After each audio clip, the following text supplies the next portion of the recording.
Let's say that someone's running a fairly unusual pet store that only has 3 types of animals in it. It has cats, and we represent the number of cats with the letter C. It has dogs, and we represent the number of dogs by the letter D. And it has bears. That's what makes it unusual.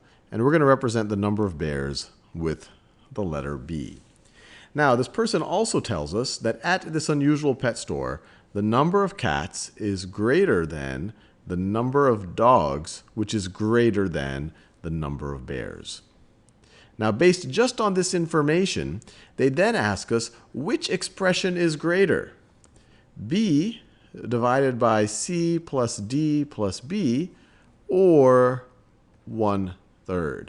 And I encourage you to pause the video now and come up with your own rationale behind which of these is greater. Or maybe they're not, maybe neither is greater. Maybe they're equal. Or maybe you just don't have enough information from what this pet store owner told us to actually figure out. So pause the video now. So let's reason through what this expression is actually representing.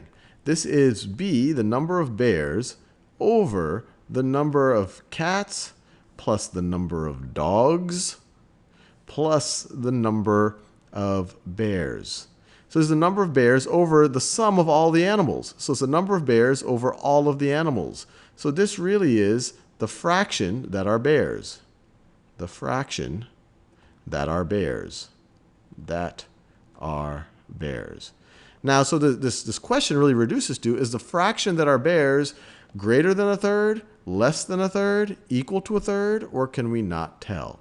And there's a bunch of different ways to do this problem, and I'll try to expose you to many ways in this video and the next.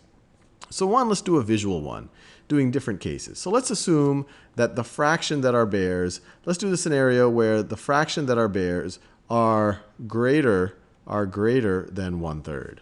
So let's visualize this. So if this little diagram right over here, let's see, this is all of the pets in the pet store. And I've divided it into thirds right over here. If the fraction that are bears is greater than 1/3, then it might look something like this. The fraction of bears, so this is 1/3 under the dotted lines. If I want to be greater than 1/3, I'll go a little bit more than greater than 1/3. So we go greater than 1/3 right over there. But if the fraction of bears is greater than 1/3, well, the fraction of dogs has to be even greater than that. So it has to be at least as much as this blue area, so it's going to be even greater than that. And the fraction that are cats has to be even greater than that. And I didn't even make this one that great, so it could even be, it has to be more than this blue area. And the fraction that are cats has to be even greater than that. And you see, you can't have 3 things that are all greater than 1/3 adding up to a whole. You can't have all 3 parts of it being greater than 1/3.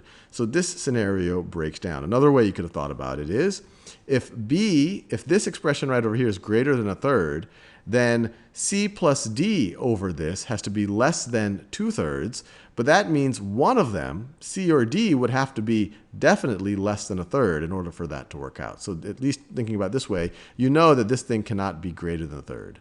Let's think about whether it can be equal to 1/3. Let's imagine if this expression, the fraction that are bears, were equal to 1/3. So let's make our diagram again. So in this situation, the bears are exactly 1/3. So I'll just color in this third right over here. So they're exactly 1/3 are bears.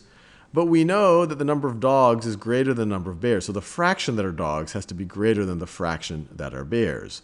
So the fraction that are dogs would have to be greater than 1/3. Greater than 1/3. But if the fraction of dogs are greater than 1/3, then all we have left is something less than 1/3 for the cats. And the cats, that's actually the largest fraction of the animals are cats. So we know that this also is not a possibility. So what we're really left with is that this has to be less than 1/3. And let's make sure that that's reasonable. So let's paste another example right over here. So if the blue, or if the bears, I should say, are less than 1/3, you can imagine, and let me make it a little bit more dramatic so that you can make it clear. So if this is less than 1/3, and let's say the blue, let's say the purple, the dogs, let's say they're roughly exactly 1/3. They're exactly 1/3. Then you could make a scenario where you have the largest proportion of cats. So this would be the cats right over here. That's not the same color as the cats. Let me do the same color as that pink color. So this right over here is our cats. So this is completely believable. The C over C plus D plus B, C over C plus D plus B does indeed look bigger than D over C plus D plus B, which does indeed look bigger than B over C plus D plus B. So this is completely believable to be less than 1/3. So based on just this visual argument that we just made, you could say, hey, look, this right over here is the larger quantity. In the next video, I'll give what I would call more of an analytical argument, where I won't draw graphs or diagrams to show that this has to be less than 1/3.